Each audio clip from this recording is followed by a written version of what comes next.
Well, as President Obama mentioned last night at his news conference, the federal budget debate begins today in the House and the Senate. Both budget committees are marking up his $3.6 trillion budget proposal.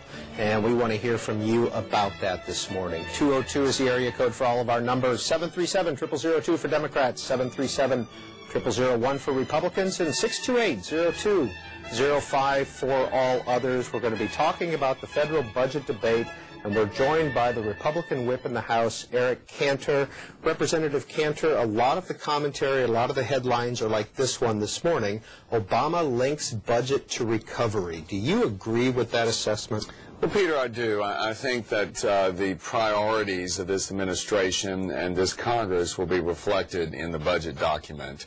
And obviously with things that have gone on in the financial markets and the heavy involvement of Washington in the economy at this point, it is really important that we get this thing right. And that we begin to make the tough choices, as the President has said, in terms of direction of this economy. Well, from what you've seen from President Obama's proposed budget, has he gotten it right? Well, you know, I think what you saw last night in the President's press conference is you saw another attempt to try and convince the American people to get behind this budget that, in my opinion, is so far out of the mainstream that even members of his own party now have begun to criticize. So we've got a lot of work to do this week and next to try and get it right.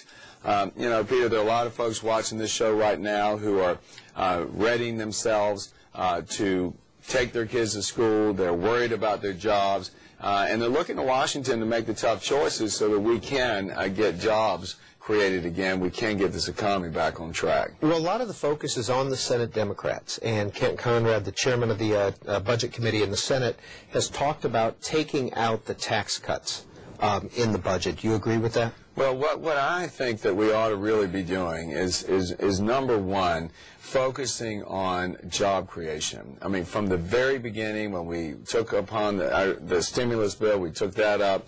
When we did the omnibus spending bill, you know, the priority needs to be jobs. And what I don't understand is if the priority is job sustainment and job creation, how in the world can you tax those who create jobs? This budget goes and does that. In fact, 50% of those who receive a tax hike are the employers, the small business people who create 1 in 4 jobs, who currently have maintained 1 in 4 jobs in this country. Overall, Peter, we know 70% of the jobs in this country have come from the investments of small employers and small business people. So we have to focus on the job creators first. That has to be our first priority. And frankly, I don't see that kind of commitment. And then if you look beyond that, what the financial markets have reacted to, I believe, globally is the fact that this country continues to spend beyond its means. This budget and this president have now called for a budget that creates more debt than the other 43 presidents prior create total. So I've got 3 kids, Peter. They're going to be the ones who pay the debt on this, and we really ought not be thinking that that's the way back towards economic recovery, is to pile debt on our children and our grandchildren. Will the Republicans be offering an alternative? We will, and beginning today, I think you will see in the House an attempt to amend this president's budget to better reflect the priorities of the working families out there and the small business people, if the amendment process goes as I hope it will, we will see a budget that reflects our priorities. If not, we will have the full debate of the budget on the floor, and I think you will then begin to see our entire budget vision for this country. Philadelphia Republican, you're first up with Representative Eric Cantor. Good morning. I support President Obama's stimulus plan, and I believe that the Republicans need to, too. I think they should hold the same standards that they did for President Bush to President Obama, the same requirements, and shouldn't change that. What do you mean by that, caller? Basically, the requirements that they applied to President Bush were very narrow, and I think that same criteria should apply to President Bush. Well, I just responded to that by saying right now, going forward, we have one of the most challenging economic times that we face, at least in a generation. We've got to get people back to work. We've got to get investors in our communities across this country beginning to invest so we can create more jobs for the families out there who've lost their jobs. That's got to be priority one. And the way we do that is we give some attention to the job creators, the small business people. And so what I would respond by saying is we want to work with this president, but we need to pull this budget that he has proposed back into the mainstream so we can get some bipartisan support. You know, as I said earlier, you've got many Democrats on the Hill now who have come out and attacked this president's budget as frankly outside the mainstream. Next call, Fort Worth, Texas, Democrat. I just can't believe what the Republicans spout. They've caused all this. I've been watching this for 30 years and had the audacity to criticize a president that's come in with absolutely the worst situation we've ever seen in my life, I've ever seen in my lifetime, and to have nothing to offer but lower the taxes, and it's always on the rich. That has been the solution for the Republicans. You know, clean up your act. Get your act together before you start criticizing somebody else's. What about, that Cheney? Why are we paying for his security? I mean, there's just a lot of stupid things. People aren't as stupid as the Republicans think they are, and they're waking up and they're tired of it. You know, in all due respect to the caller, look, I don't think people are interested in going backwards. I think we're trying to go forward. Could we have done better in terms of fiscal management? Absolutely. But what is important right now is that we begin to focus on the future. And, you know, I differ with the suggestion that Republicans don't have a plan. The president knows we have a plan. I personally handed him a stimulus plan that he had asked for that we pose and bring him our ideas. In the same vein, we will have a budget that we will propose reflecting our vision of America. And yes, it will include tax relief for small businesses because that's who we've got to count on to create jobs. We can't just create jobs by spending government money because it's taxpayer dollars we take away from them to then wash through Washington here and expect it to have a better result. That's not always the case. The government's got a role right now to be a catalyst so that we can encourage the private sector and individuals and business people to get back into the investment game so that we can see job creation. But at best, government spending is wealth redistribution. We need to be about wealth creation, about creating jobs, about creating prosperity. That's where you'll see our budget go. Do you foresee enough Democratic moderate votes coming to your side to prevent this budget? Well, I think, Peter, you see in the House and the Senate, you see some rumblings now of people very uncomfortable with this, with the spending plan that the president has created. Again, as I said, I think the most troubling part of this plan is the fact that it puts more debt on the backs of our children than the other 43 presidents prior to this president combined. That's not the way forward. That's not the way to instill confidence in the investment community. And look, again, if we're about job creation, we ought to be about aiming to help the job creators, the small business people of this country, so that we can see the staving off of the unemployment and the creation of new jobs. Odessa, Texas, Independent. You're on with Representative Eric Cantor, Republican of Virginia. Hey. Hey, good morning. About this thing you're talking about, you're right, but you're just not saying it right. The way to say it is the people that are in business to make a profit have to make a profit to stay in business. And if you tax them, they just pass the tax down, and the middleman winds up paying it. That's exactly right. And that's when, you know, I'm responding to the other caller from Texas to say, oh, you're always for tax cuts. If we provide incentives for people, they'll go and invest and create jobs. You're right. More profit means more jobs. If you hike taxes, what do you think the businesses are going to do? They're going to pass it right along to the consumers, increasing the cost for families who are already out there struggling, trying to make the tough decisions. Pinellas Park, Florida, Republican line. Good morning, Congressman Cantor. Good morning. You're a breath of fresh air, sir. Thank you. Sorry about all the ignorance that has descended upon you this morning. But first of all, I just want to thank you and Michelle Bachmann and all the conservatives that are doing such a great job. The people that drink from the Kool-Aid seem to think there's a magical tree of money behind Washington. And their theory is that if you want to go on a diet, you should eat more cakes and steaks. And if you want to stop drinking, you should fill your house with alcohol. I mean, it's insanity. But what really is scaring the rest of us, the other half of us, is the fascism. I mean, the true fascism that is happening in this country today. What do you mean by that, caller? The belligerent takeover of a one-party system. All right, well, let me respond to that, caller. First of all, I think you're right about the fact that when people earn their own money and they're given a chance to have more control over how the dollars they earn are spent, you ultimately get a better outcome. So the attempt to try and say we need to take more of the money from the people who earn it, bring it into Washington and decide what the priorities should be from here, I think is misguided. And at the end of the day, you create a lot of waste, a lot of inefficiency, and you don't get economic growth. So we want to put incentives in place. You are absolutely right. Now, as far as what's going on in this town and in this budget, and you say that the formula that the president has adopted is we need to go spend more in order to produce an economic recovery, that seems to be what this budget is about.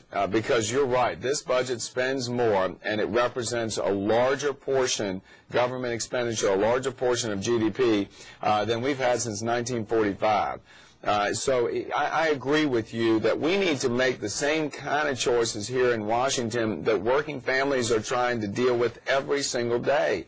They've got to balance their budgets. We ought to be doing the same. Now, as far as the one-party government in here, I think what the public is doing, they're finally waking up, and everybody's realizing that checks and balances are part of the system. And divided government is something that is beneficial to a balanced debate and something that can produce a better outcome, which is exactly why Republicans in the House have said, look, we want to work with our colleagues on the other side of the aisle. We want to try and bring this president back into the mainstream, because what you see about the budget document that he has presented is one that is so far out of the mainstream, proposing this cap-and-trade scheme that frankly will produce a tax hike on every household in this country. Some estimates out of MIT say that each household in America will pay over $3,000 in taxes every year because of this cap-and-trade scheme that the president is proposing. That means if you pay an electric bill, you pay higher taxes. If you pay a gas bill, you pay higher taxes. If you buy anything manufactured in this country, you're going to pay higher taxes under this president's budget. That is a job killer. And if we're concerned about creating jobs right now, we cannot have that provision, and we cannot have that plan go forward. Eric Cantor is the Republican Whip in the House. Coming up in about 10 minutes, Javier Becerra, who is the Vice Chairman of the Democratic Caucus in the House. Pittsburgh Democrat, good morning. Good morning. Good morning, Representative Cantor. Good morning. I'm 77 years old, and things been passed back to my generation. We're now on Social Security. And you said on children's backs, we've been passed on down to our backs for years and years. Everything's been passed down to us, and we're having a hard time as senior citizens. And you want to talk about our children. They're crying. They said they welcome the challenge. Now, I would like to ask you one question. You guys are sickening. You were in office for 8 years. You were under, and there's still, and the Bush tax cuts are still in. How come you don't have jobs now? How come the people who have money, who you talking about, the small business, how come they're offering jobs now? Why do they have to wait? They shouldn't have to wait for any kind of budget. We should have jobs. And why aren't they giving us the jobs? Well, sir, thanks for the question. And I'm the first to say, look, there's a dose of contrition that is needed here on the part of all of us on both sides of the aisle.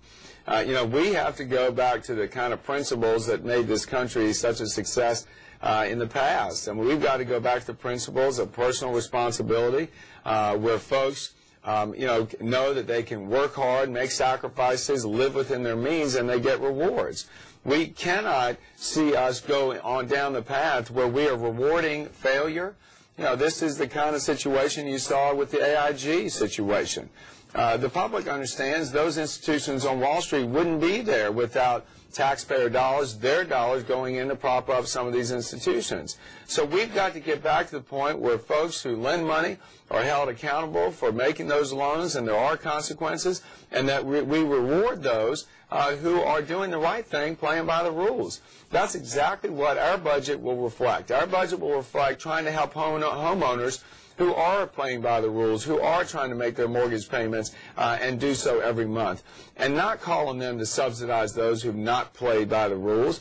In the same fashion, when we look to the spending plan in this country, we cannot go and spend more money than we have, I think, ever, and create a debt burden on our children that will amount to about $70,000 for every man, woman, and child. That's just not the way to go if we want to get the economy moving again, if we want to, as you say, help those small business people who don't have the money right now to keep the lights on in many instances, who don't have access to credit lines right now to get through the tough times. Those are the kind of things that we need to focus on.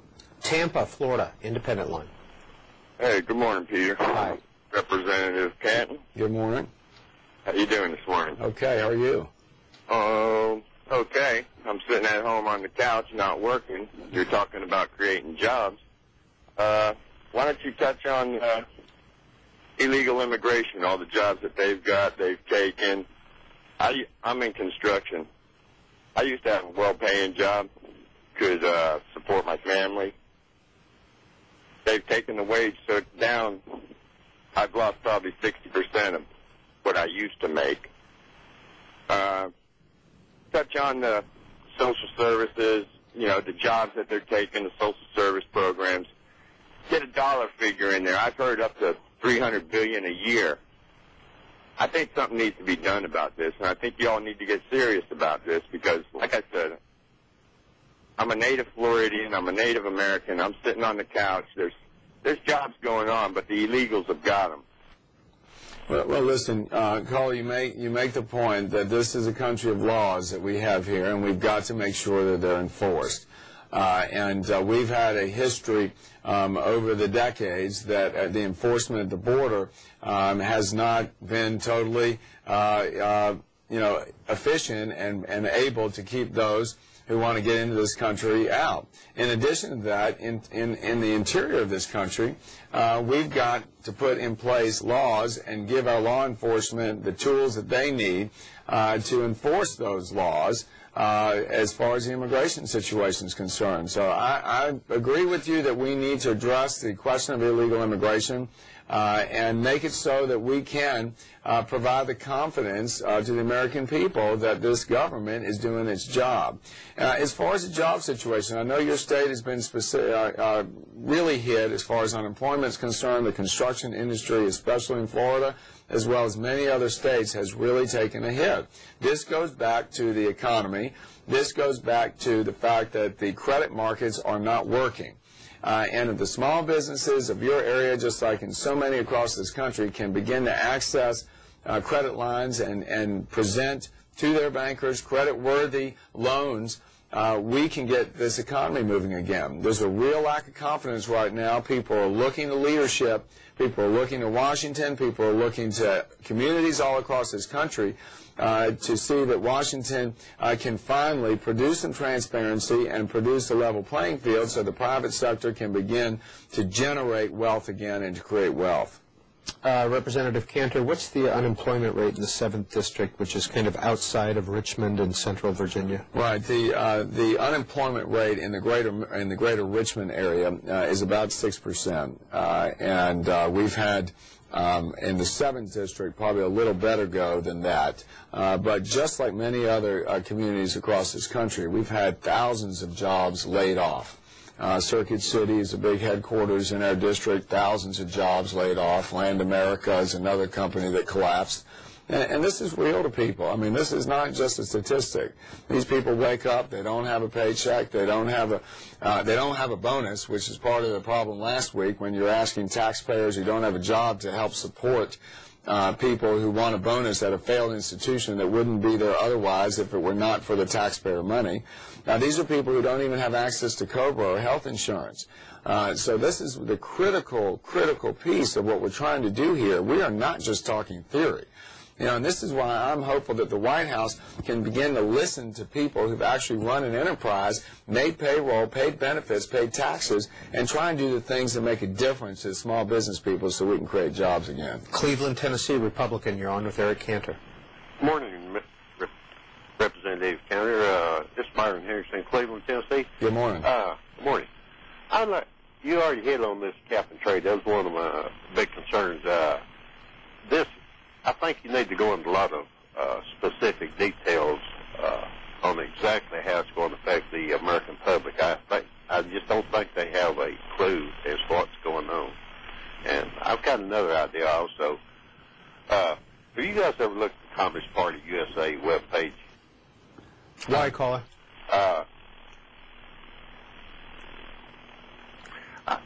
I think if you look at it, there's 71 congressmen and at least 2 senators that are named by Sam Webb or Joel Fishman. I'm not sure which report it names them, and it kind of disturbs me a lot that we possibly might have communist socialists that are our representatives, and I just don't think that's right. I don't think that's the American way. Well, caller, I haven't seen the website, so I will go and look at that to make sure that we try and do the right thing here in Washington. Eric Cantor has been with us for the last 20 minutes.